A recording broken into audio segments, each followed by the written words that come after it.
Tan emocionados los oigo por la cena. Ya quisieran, ¿verdad? Génesis capítulo 21.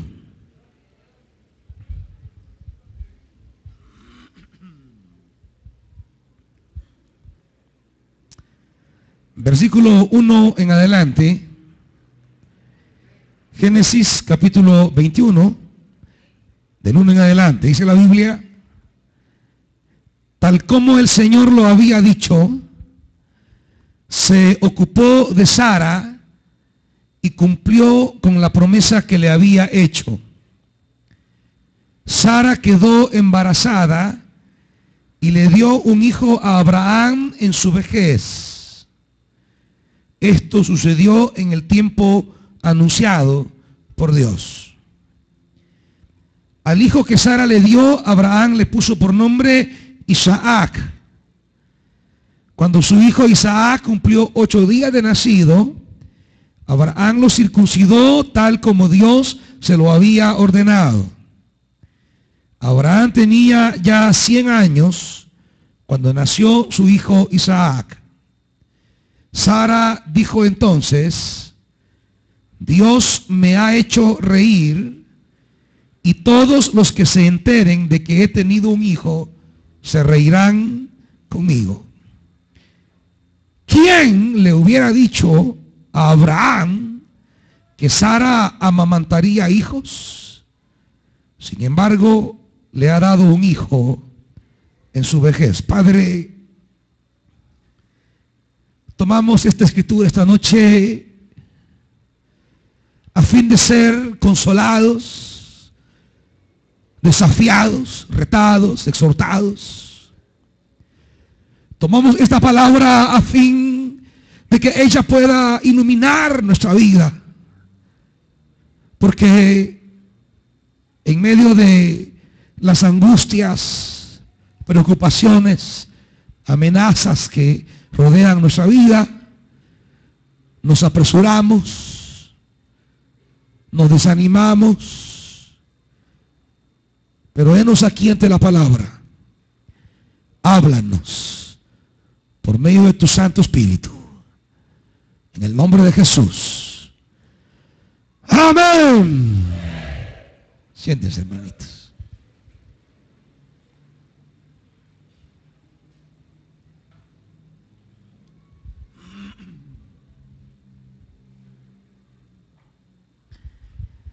Hay una nota, diríamos una frase o una referencia que de manera, adelante hermanitos si quieren, hermanitos. Aquí hay 3 sillas solas. ¿Qué hacen sillas solas aquí adelante? 6 sillas solas aquí adelante, ubiquen a la gente adelante. Aquí miren, ve, silla sola adelante, cartera en lugar de gente. Aquí 2 adelante. Allá también. Entonces los sugieres, ¿para qué están? Están para eso, para ubicar a la gente en los espacios en blanco. Para eso están los sugieres. Para ordenar.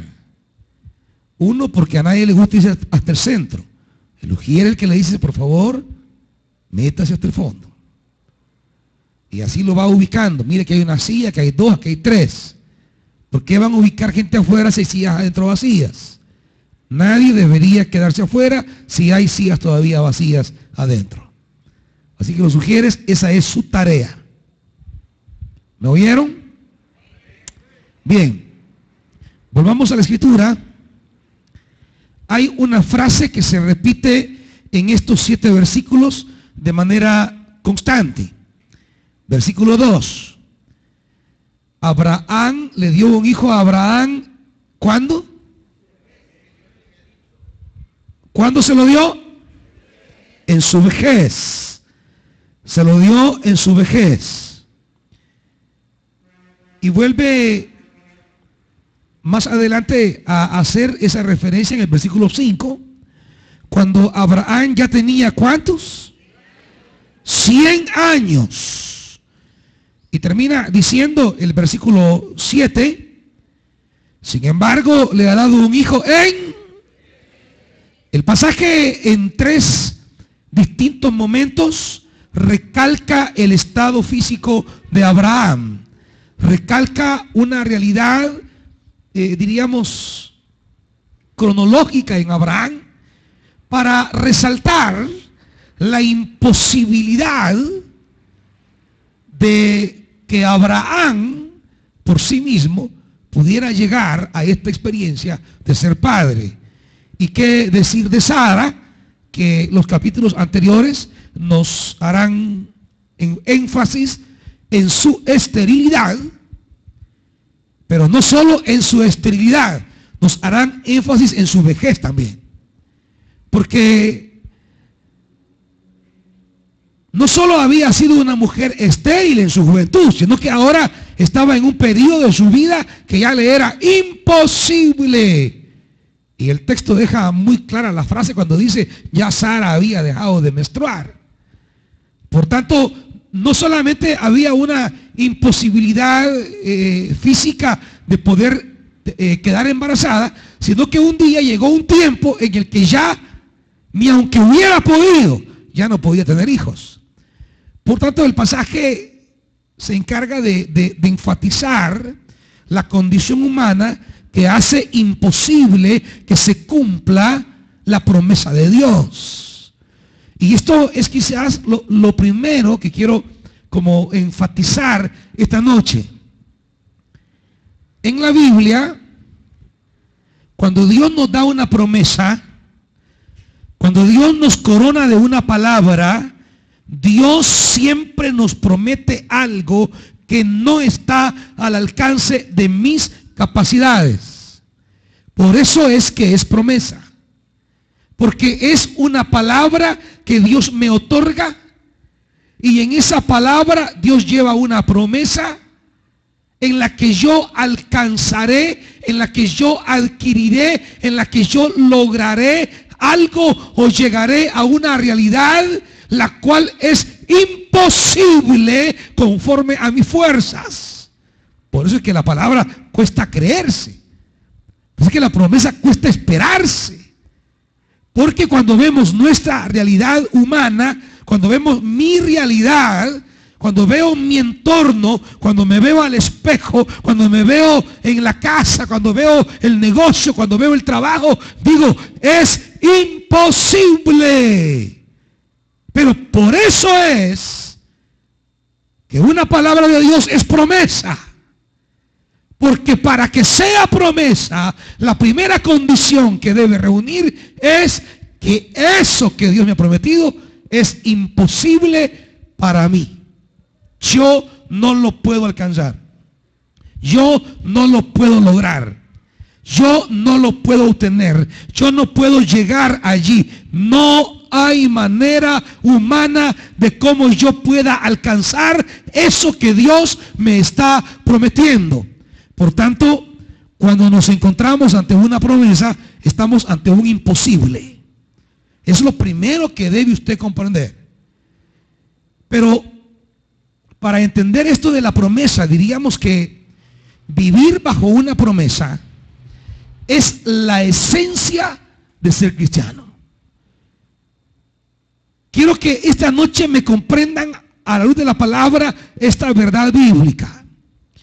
La esencia de ser cristiano no es afiliarme a una doctrina. La esencia de ser cristiano no es afiliarme a una religión. La esencia de ser cristiano no es afiliarme a una iglesia. La esencia de ser cristiano no es afiliarme a una doctrina. La esencia de ser cristiano es vivir nuestra existencia humana iluminados por una promesa. ¿Están oyendo o no entienden? Ser cristianos es vivir nuestra existencia humana guiados por una promesa, guiados por una palabra. Ser cristiano, ser hijo de Dios, es vivir nuestros años, nuestros meses, nuestros días bajo la guía de una palabra de Dios que ilumina nuestra existencia. Hay quienes van a una iglesia, pero no viven bajo una promesa. Hay quienes se afilian a una doctrina, pero no están viviendo, no palpita su corazón en esa existencia, en esa lucha de ver cómo a veces la promesa se detiene, se empantana, avanza, se queda o retrocede, pero de repente se renueva, camina, y esa tensión espiritual en el que uno mira cómo la promesa va abriéndose camino. Claro, para algunos es mejor dejar de tener una relación con Dios y dejar de vivir bajo promesa y mejor afiliarse a una doctrina, congregarse de manera seca, de manera mecánica, de manera cíclica, de manera repetitiva y convertirse en un religioso. Es más fácil. Es mucho más fácil ser religioso que vivir bajo una promesa. Son cosas distintas. Podemos estar en una iglesia, podemos afiliarnos. ¿Y usted en qué cree, hermanito? Y ustedes creen esto, ustedes creen aquello, y ustedes van aquí, y se visten allá, y se ponen esto, y se quitan lo otro. Porque ante la ausencia de una vida iluminada por una promesa, nos refugiamos detrás de un montón de normativas religiosas. Y usted por eso encontrará gente que siempre le diga, mire, y en su iglesia se ponen el pelo así. Y en su iglesia van a tal lugar. Y en su iglesia, ¿cómo usan la ropa? Y en su iglesia se predica sobre el día de reposo. Y en su iglesia, ¿cómo es que se bautiza?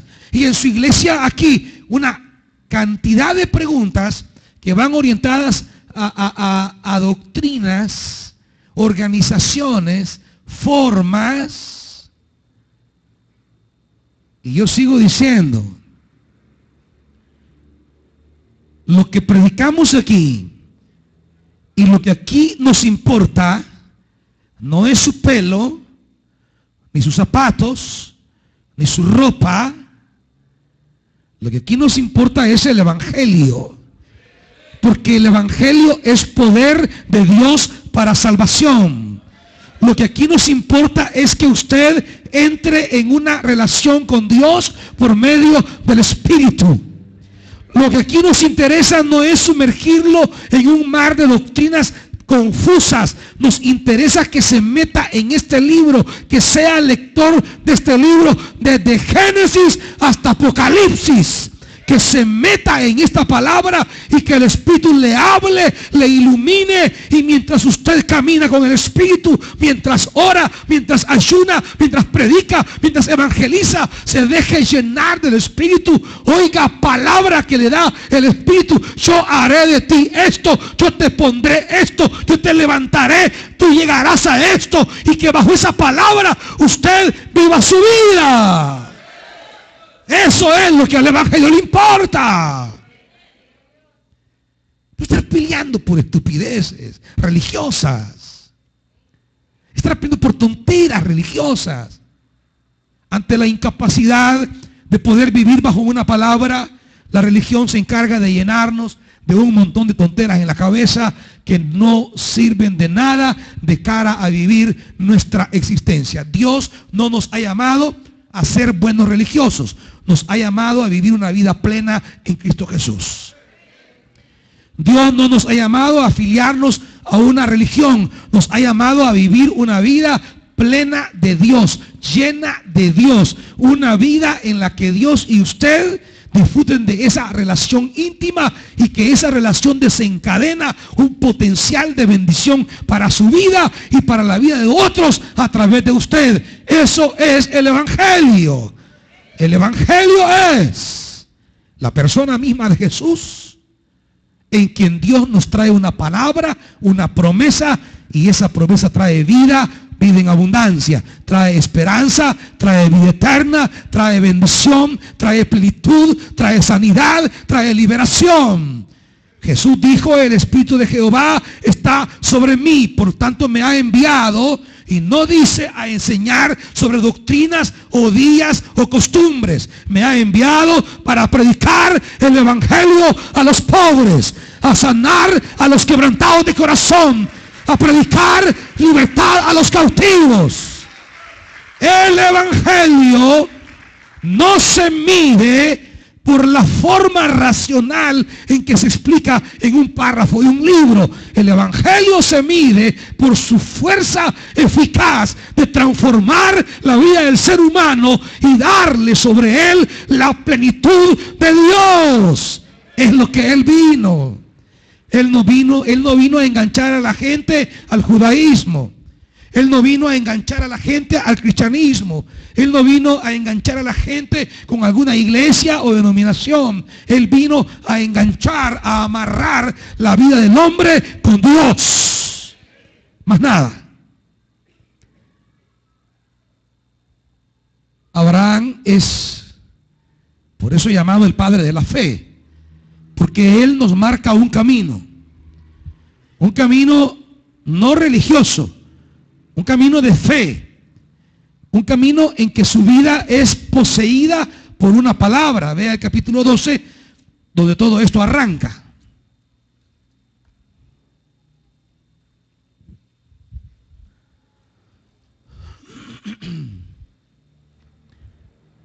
Capítulo 12.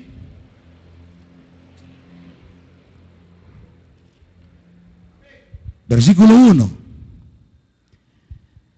El Señor le dijo a Abraham: deja tu tierra, tus parientes y la casa de tu padre, y vete a la tierra que te mostraré.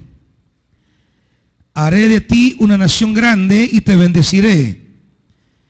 Haré famoso tu nombre y serás una bendición. Bendeciré a los que te bendigan y maldeciré a los que te maldigan. Por medio de ti serán bendecidas todas las familias de la tierra.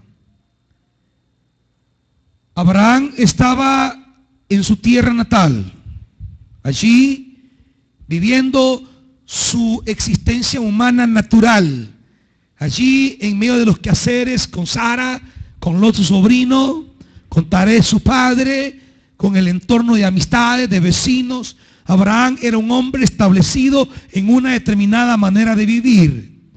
Y en esa existencia humana, oiga bien esto, en esa vida cotidiana, en ese diario vivir, y esto, óyenmelo bien, porque el tipo de evangelio que se predica hoy en la vida de las iglesias provoca un desorden en la vida de los cristianos, y ya se los explico. Abraham, estando en ese diario vivir, en esa vida cotidiana, en esa realidad humana de luchas y esfuerzos, Abraham recibe una palabra. Por eso el texto comienza diciendo: el Señor le dijo a Abraham. El camino que Abraham inicia hoy es un camino que nace en una palabra que él recibió. Abraham arranca una nueva existencia. Por eso dice el versículo 4, Abraham, ¿qué dice, hermanitos? Partió tal como el Señor se lo había ordenado. Abraham partió. La vida de fe es una caminata. La vida de fe es un continuo avanzar. La vida de fe se describe como un camino. Vida cristiana es caminar, es avanzar desde un punto en que nos encontrábamos hasta una realidad nueva que Dios quiere culminar en nuestra vida. Ser cristiano no es salirse de la banca de la iglesia católica y sentarse en una banca de la iglesia evangélica. Eso no es ser cristiano. Ser cristiano no es salirse de una silla de una iglesia y sentarse en otra. Ser cristiano no es cambiar las cuatro paredes, ni el estilo que me guste de iglesia. Ser cristiano es salir de una cierta existencia en la que habito, oír una palabra de Dios que me convoca, escuchar una voz de Dios que me llama, oír la voz del Padre que me dice, ven. Y entonces ahí comienzo a caminar, ahí comienzo un peregrinaje, allí paso a una caminata en la que yo voy dirigiendo mi vida sobre una palabra que yo he recibido. Mis días, mis noches, mis mañanas no están ausentes de claridad, de luz ni de paz, porque sé que voy caminando en una dirección que Dios me ha señalado. Digo esto porque hoy es bien común gente que yo no sé por qué se expresa de su vida de una manera, como dice aquella, tan dramática, como dice aquella hermana en televisión. Se expresan tan dramáticas en su vida. Uno oye, lee y mira gente que dice, ay, estoy aburrida de mi vida. Ay, yo no sé para qué existo. Y cristianitos. No hablo de la gente del mundo. Hablo de servidorcitos. Qué día más de la patada. Qué desgracia haber nacido en este lugar. Quisiera morirme.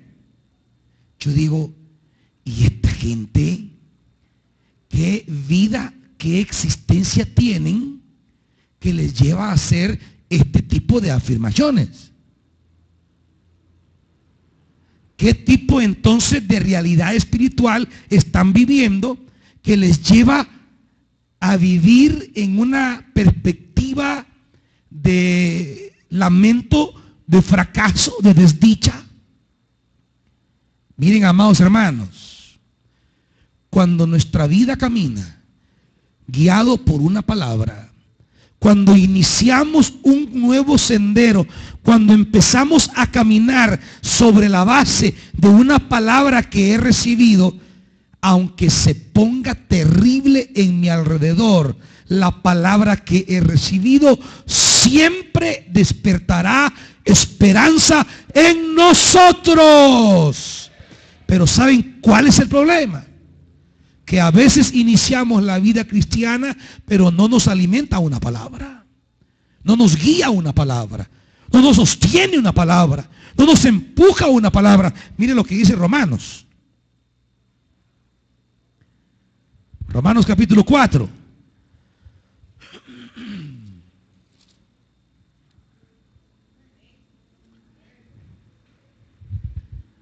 Dice Romanos 4.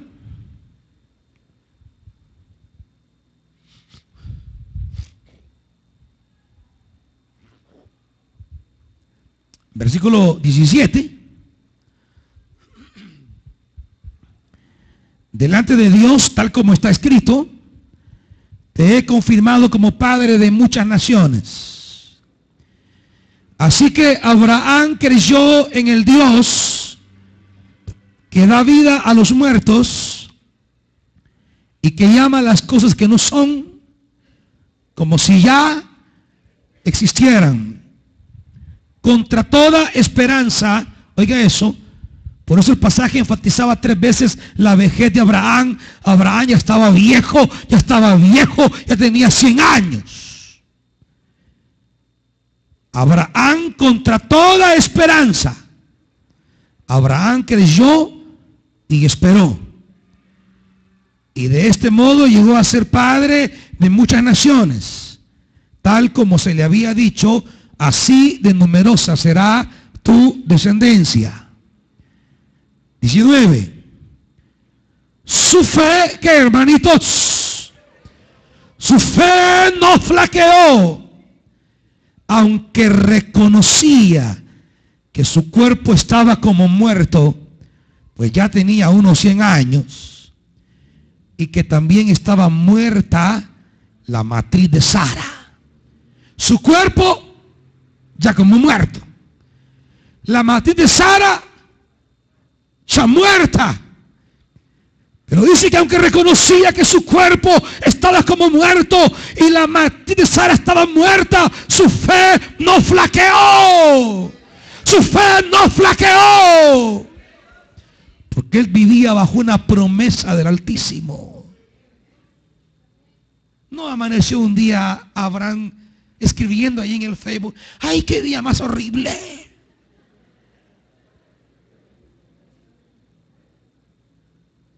¡Ay, ojalá nos muramos!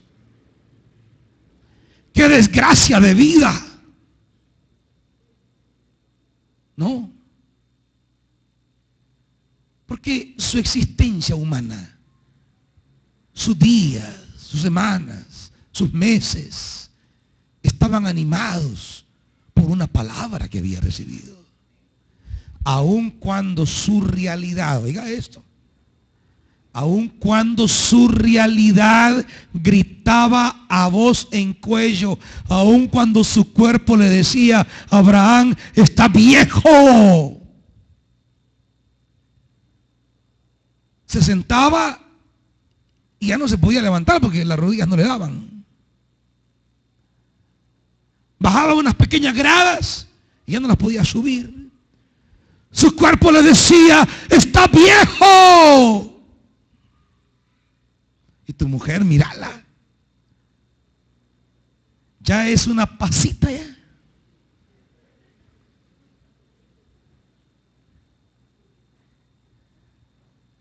Su vientre muerto. Pero ¿qué dice la Biblia? Su fe. ¿Cómo alguien puede amanecer cada día y vivir ese día lleno de paz, de esperanza, de confianza, de fe, sabiendo que aquello que más anhela, sabiendo que aquello que más espera, sabiendo que aquello que más necesita, le es imposible? Abraham anhelaba un hijo. Abraham un día le dijo a Dios: Dios, dame un hijo, le dijo. Yo no quiero que mi esclavo herede todo lo que yo he hecho. Señor, dame un hijo. ¿Cómo va Eliezer, mi esclavo, a quedarse con todo lo que yo he hecho? Dame un hijo. Abraham lo deseaba. Y Dios le promete descendencia.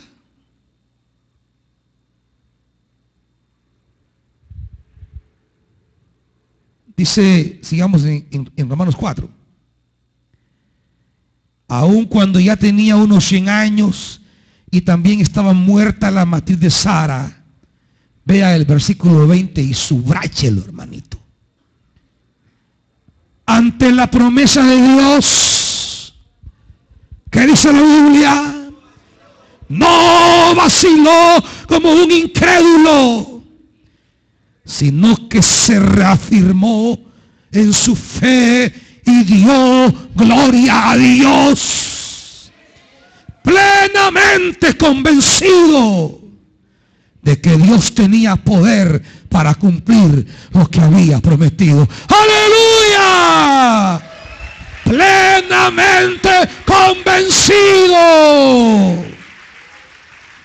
Plenamente convencido que Dios tiene poder para cumplir lo que ha prometido. Esto es vida cristiana, hermanos. Esto es vida cristiana. Vida cristiana no es afiliarse a religiones ni a iglesias. Vida cristiana no es andar haciendo prosélitos. A mí eso Mire, venga a mi iglesia, venga a mi iglesia. A mí no me gusta. Por eso aquí a nadie andamos invitando. Aquí invitamos a buscar a Dios. A eso buscamos nosotros. Aquí nunca andamos. Siempre les digo a los de la página de la iglesia, no me estén invitando a nadie.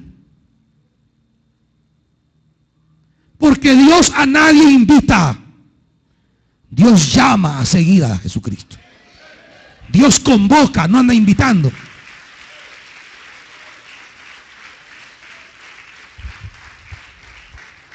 Hasta decimos, ay, aquí tenemos el invitado de honor. ¿Cuál invitado de honor? Él no es ningún invitado, él es el dueño de esto. El Señor no es invitado de nadie. Él es el Señor de la iglesia. No anda invitando a nadie. Te dice, ven y sígueme. Si haces caso será tu bendición. Si no será tu desgracia. Punto. Pero si de andar invitando, que mire que van a haber chocolate, que van a haber dulces, que vamos a dar una piñata, que al entrar al templo un gorrito, que vamos a dar una rosa. Olvídense de eso. Aquí no le vamos a dar nada de eso. Aquí solo les diremos, Dios tiene una promesa, recíbela y vive tu vida hasta alcanzar esa promesa de Dios. Más nada. Más nada.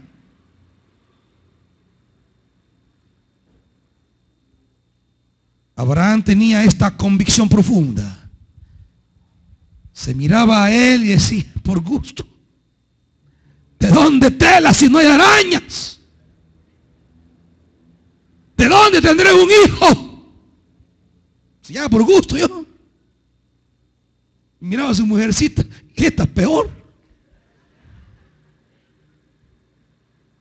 Humanamente los dos eran un par de inútiles, pero físicamente, porque en su interior eran unos gigantes de Dios tremendo.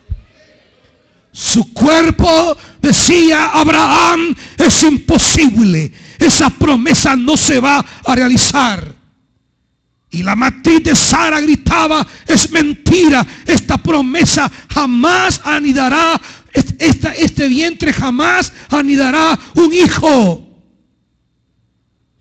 Pero como la promesa no se realiza por el poder nuestro, sino por el poder de Dios, Abraham sabía que Dios tenía poder para cumplir lo que le había prometido. Por eso siempre enfatizamos y le decimos, ¿usted ha recibido una promesa de Dios? ¿Le ha hablado Dios y le ha dicho, esta es mi palabra para ti? ¿Vivimos nuestra vida bajo promesa o andamos deambulando a lo que saca el día? Si no vivimos bajo promesa, va a pasar 1 año, 2 años, 3 años, 4 años y nunca vamos a llegar a ningún lugar porque no hay una promesa que guíe mi vida. Abraham vive bajo promesa. Volvamos a Génesis. Volvamos a Génesis 12.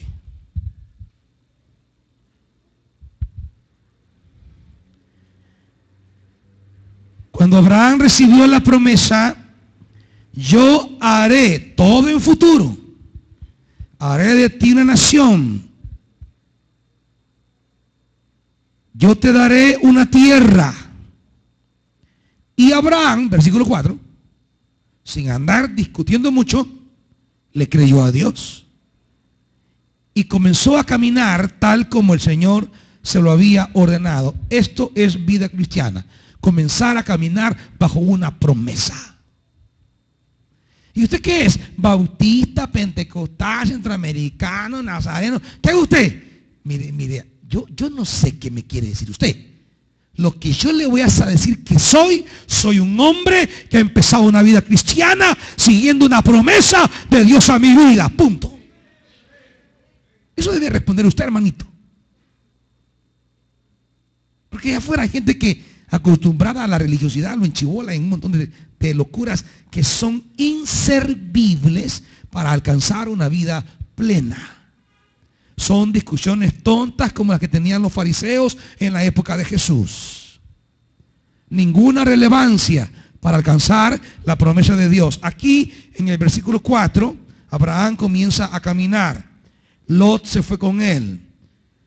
¿Cuántos años tenía Abraham?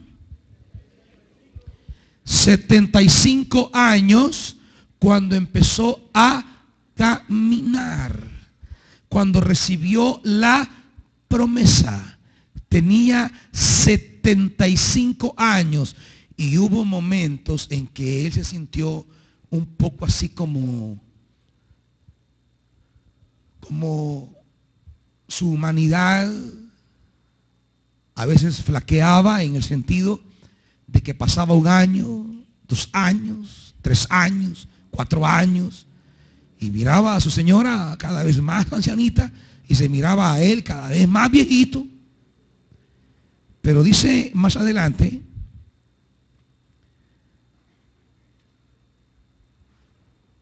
dice el capítulo 17, hermanitos.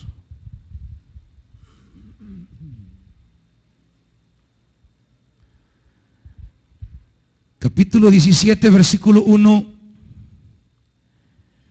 Cuando Abraham tenía, ¿qué, hermanitos? ¿Cuántos años habían pasado? 24 años. Desde que Dios habló para darle una promesa. Promesa. Dije al principio que una promesa es algo que Dios me dice que voy a alcanzar, que de acuerdo a mi condición humana es imposible. Ya había tenido un hijo Abraham antes de Isaac. Antes de Isaac, ¿no había tenido un hijo? ¿A quién? A Ismael. ¿Con quién? ¿Y era hijo de la promesa? ¿Por qué? Era hijo de las capacidades normales. Cuando Abraham tuvo a Ismael, dice el 16:16, Abraham tenía 86 años cuando tuvo a Ismael. Pero es descendencia, pero no es descendencia de promesa. ¿Y por qué no es de promesa? Porque simplemente Ismael es el hijo de un contacto normal, natural, entre un hombre que aún tiene capacidad para engendrar y una mujer que está joven, muchacha, y tiene su vientre fértil para tener hijo.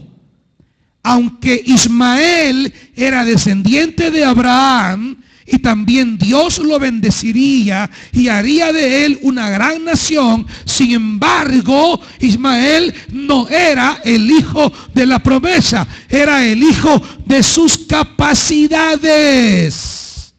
¿Me están oyendo? Cuando nosotros queremos que se cumpla la palabra de Dios por nuestras capacidades, eso no es de promesa. Para que la promesa se cumpla, esa promesa debe partir de la incapacidad mía de poder alcanzarlo. Por eso cuesta creerla. Y por eso cuesta perseverar en ella. Porque la promesa como que hasta espera que las cosas se hagan más complicadas. Y usted dice, yo cada vez me veo más lejos de la promesa. Menos mal que yo recibí la palabra que Dios me sanaría y hoy estoy más enferma. ¿Me van siguiendo ahora? ¿Van entendiendo? Menos mal que el Señor me dijo que levantaría mi negocio y ni un cliente vino hoy. Menos mal que recibí una palabra en la montaña, que mis hijos regresarían y hoy se me fue otro. Es que esa es la idea. En la medida que se acentúa la imposibilidad humana de alcanzar aquello que es mi alegría y mi gozo, es justamente allí donde la promesa se va a cumplir. ¿Por qué?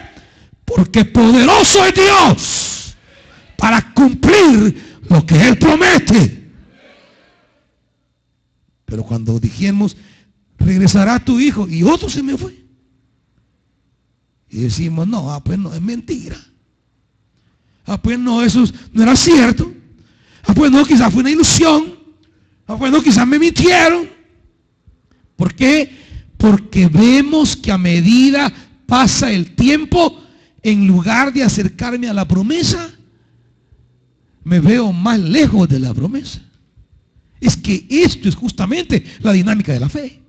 Por eso dice 21, volvamos al 21 ahora. Tal como el Señor se lo había dicho, se ocupó de Sara y cumplió con ¿qué? Cumplió con la promesa que le había hecho. Cumplió con la promesa que le había hecho. Vida cristiana es recibir, perseverar hasta alcanzar la promesa. Esa es la vida cristiana. Esa es la esencia de esto. No es simplemente ir a una iglesia. Es comenzar a vivir mis días con una palabra que yo recibí. Cuando yo subí a la montaña, yo recibí de Dios una palabra en la montaña. Dios habló conmigo. Dios me dijo lo que Él quería de mí. Dios me dijo lo que Él quería de esta iglesia. Dios me habló de lo que Él anhelaba para esta iglesia. Y me dio esa palabra, me dio ese mandato, me dio esa palabra, me dio su promesa. Cuando Él me dio esa palabra y me dio esa promesa, hermanos, en verdad era imposible que lo que hoy se hace en la iglesia se hubiera hecho. Cuando Dios me dio esa palabra en la montaña, hace 7 años, esta iglesia era otra iglesia. El culto del día jueves eran unas 15 personas. Hace 7 años. Dios me dijo, quiero esto, esto y esto de la iglesia. Aquí había una manera de trabajar fea, horrible, terrible. Había un sistema de trabajo de estancamiento más que de avance. Había una mentalidad religiosa que gobernaba nuestros proyectos. Cuando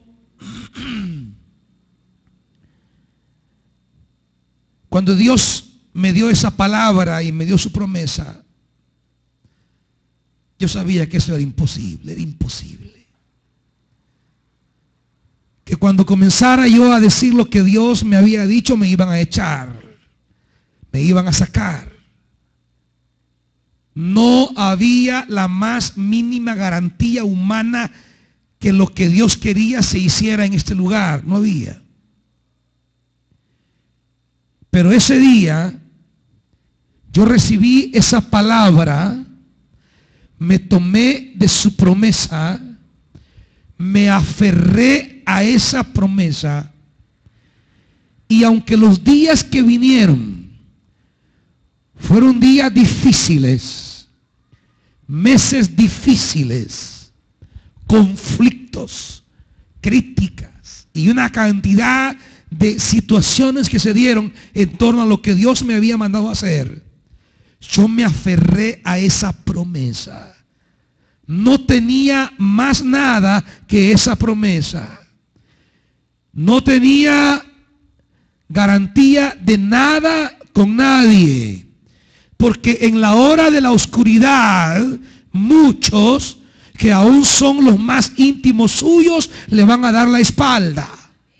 En la hora de la oscuridad, en la hora del valle, en la hora de la adversidad, en la hora del temor, en la hora de la escasez, en la hora que se va muriendo el cuerpo, los más cercanos le darán la espalda. Y si usted no se aferra a una promesa, si no se aferra a la promesa, entonces usted estará sin esperanza. Nos aferramos a esa promesa, luchamos guiados por esa promesa, no nos dejamos quebrar basados en esa promesa, no nos dejamos desanimar, no nos dejamos que nos descontrolaran. El diablo atacó y atacó, pero estábamos aferrados a una promesa. Ese día que bajé de la montaña, salí de una manera de vivir y entré a una nueva manera de vivir. Salí de una manera de servir y pasé a otra manera de servir a Dios. Aferrado solo a una cosa, a una promesa. Si hace 7 años nos reuníamos 16 personas aquí, hoy hay como 450 personas, a 500 personas con los niños reunidos en este lugar. ¿Fruto de qué, hermanos? De la promesa de Dios, de la promesa del Señor, porque Dios tiene poder para cumplir su promesa. Y usted miraba aquello complicadísimo.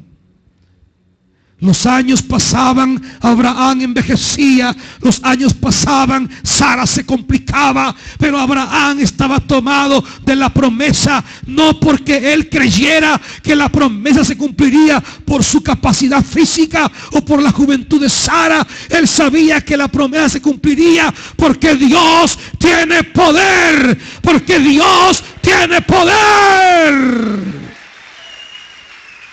Es que ¿saben qué, iglesia?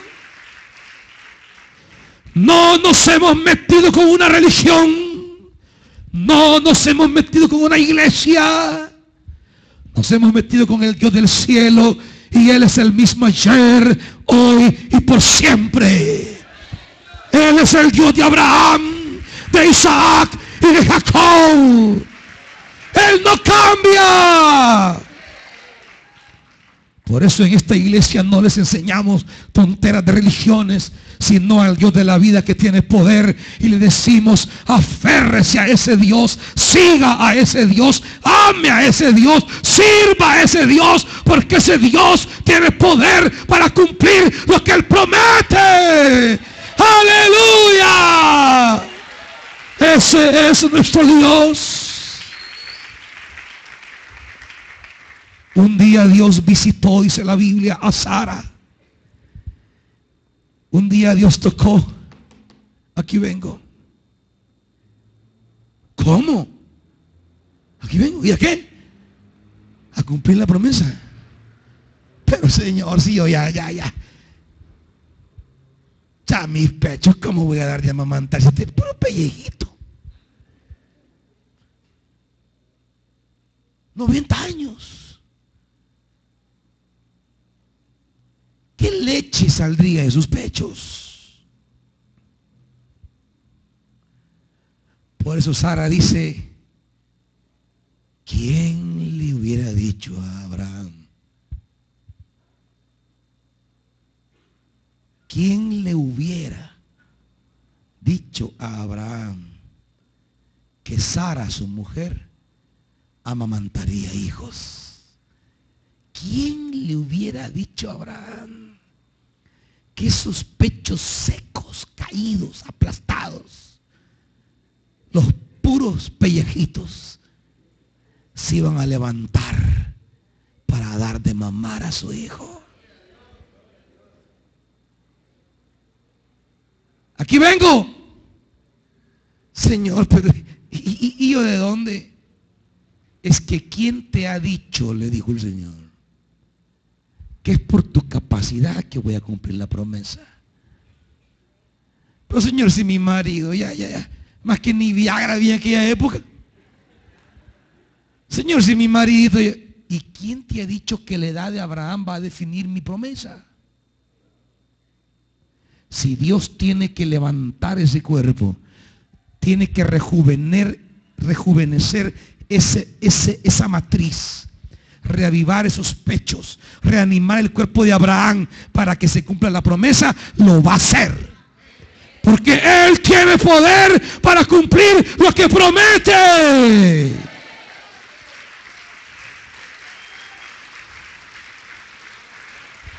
Pero claro, nosotros nos fijamos en nosotros.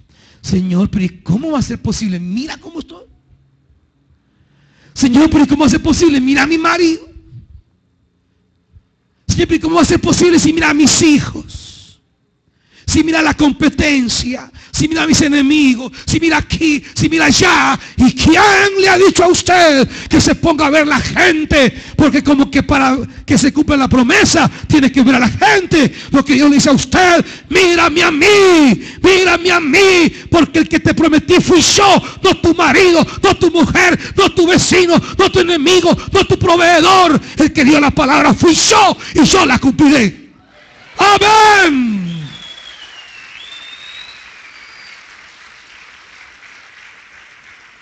Digo esto porque siempre llegamos donde Dios así.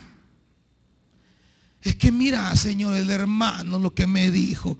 Y Dios te dice, ¿y qué Él te prometió? Pues tonda. Es que mira, Señor, mi novia, ¿y qué te prometió? Pues tonto. Ella te prometió. ¿Quién le prometió a usted? Si usted comenzó una nueva vida amparado a una palabra divina, ¿qué hace viendo a los hombres? ¿Ah? ¿Qué hace oyendo a los hombres? ¿Por qué va a volver atrás? ¿Por qué va a flaquear en su fe? ¿Por qué dejará de hacer la promesa? ¿Que acaso el marido fue el que le dio la promesa? Pues? Ay, déjelo. Y se quiere ir con otra que hay que se vaya a dar en la torre solo. Usted manténgase firme en la promesa. Ahí va a regresar, mire, de rodillas ante usted. Pero manténgase en la promesa. Es que se me fue la mujer, Señor. Ay, que se vaya. Que se vaya. Usted manténgase en la promesa. Manténgase en la promesa. Y si ya no le devuelve ese, le va a dar otro mejor, hombre. Un hombre de Dios, una mujer de Dios le va a dar.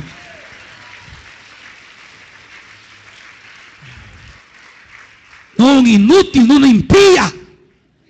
Le va a dar un hombre de Dios. Es que mira, Señor, la hermana. Pues sí, que ella te prometió, pues. Y que ella fue el que te llamó, pues. El Señor pasó al lado de los discípulos y dijo, vengan y síganme a mí. Esa es la vida cristiana, vincularme a la promesa de Jesús de por vida. Nada ni nadie me apartará, porque yo no me he metido con fulano, sutano, mengano, iglesia, religión, denominación. Me he metido con Jesús, me ha dado una palabra y yo seguiré esa promesa, aunque a mi alrededor se vaya todo muriendo, todo oscureciendo. Él tiene poder para cambiar todo. Es que Él es Dios. ¿Y con quién creen que se han metido, pues, hermanitos? ¿Con quién creen que se han metido, pues? Nos hemos metido con el que abrió el mar, con el que detuvo el sol, con el que derribó al gigante, con el que botó las murallas, con el que abrió el río Jordán, con el que detuvo el sol y lo atrasó 15 grados. Nos hemos metido con el que levantó a los muertos, el que sanó paralíticos, el que sanó leprosos, el que detuvo flujo de sangre, el que a mujeres estériles la hizo madre de multitudes. Nos hemos metido con el Dios real que narra esta Biblia. Aleluya. Un día diremos, ¿quién hubiera creído? Como decimos ahora, ¿quién hubiera creído que un día esas paredes las íbamos a botar? ¿Quién hubiera creído?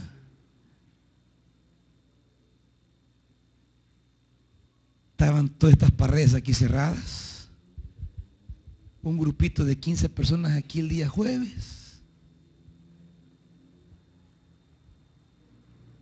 ¿Eso tú?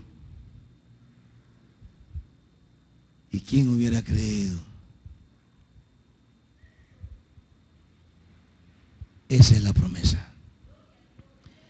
Y todavía falta más promesa por cumplirse, más promesa por cumplirse. Hermano, no flaquee ni vuelva atrás por el hombre. No deje de alcanzar por el hombre lo que Dios le ha prometido a usted. No deje ir de su futuro glorioso lo que Dios ha preparado por lo que dice fulano, sutano, mengano. Por lo que le hicieron, por lo que le dijeron, por cómo lo miraron, porque ya no vino fulano, ya no llegó su... Ahí deje. Usted manténgase en la promesa. Y un día, lo que esta noche a usted le parece imposible, un día usted lo verá cumplido en su vida. Un día Dios tocó la puerta de Sara: aquí vengo a visitarte, porque te hice una promesa y aquí estoy para cumplirla. ¿Esperaron? Sí. ¿Se envejecieron? Sí. Pero Dios tiene poder. ¿Por qué desanimarnos? ¿Por qué dejar que los amigos y sus opiniones sean más fuertes que la promesa que yo he recibido? ¿Por qué dejar que los hombres nos quiten lo que Dios nos ha prometido? Esta noche, hermanitos, hermanitas, esta noche es noche de reafirmar nuestra fe en Dios. Es noche de ratificar. Es noche para refundamentar nuestra vida delante de Dios, nuestra súplica delante de Dios. Esta noche es noche para retomar la promesa. ¿Con qué promesa bajó un día usted de la montaña?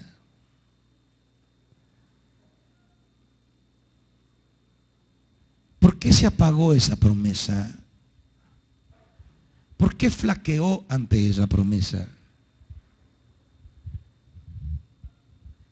Esta noche es noche para renovar y venir delante de Dios y decirle: Señor, yo estoy aquí para declarar, para ratificar que aunque mi humanidad sea débil,